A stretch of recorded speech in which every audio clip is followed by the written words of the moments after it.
it's it's a movie that stands on its own, I think, and it's also so much part of Bart's life, full circle. You know, he played the son, now he's the dad, and it's a beautiful story.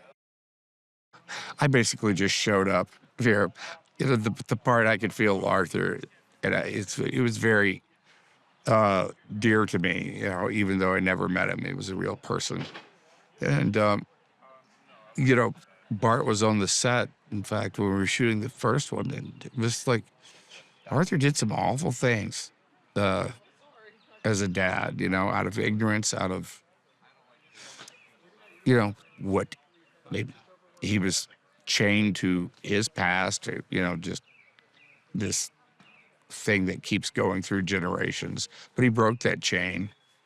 And, you know, uh, Bart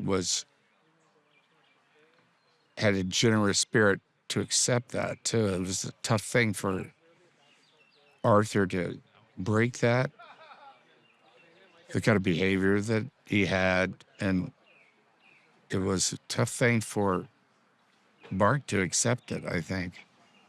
And it, it's a beautiful thing. And when, surrender, I think, because God sets up everything, all the pieces for us. We just got to make the move that he's saying, hey, move the rook. They're great to work with. I mean, they're so collaborative, and we just have a lot of fun, really. Even when, we're doing stories about tragic circumstances, even, we just have a blast, because uh, they've really changed film.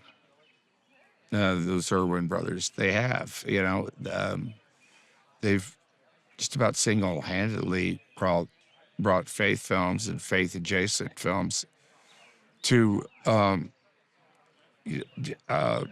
to cinema and raise them and or become masters to the point where they don't even call them faith films anymore. They're movies.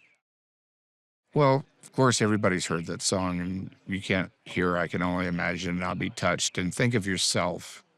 And that's the wonderful thing about music. It's worship, really, uh, in that sense, uh, because it really brings you to a place where there are no words to express.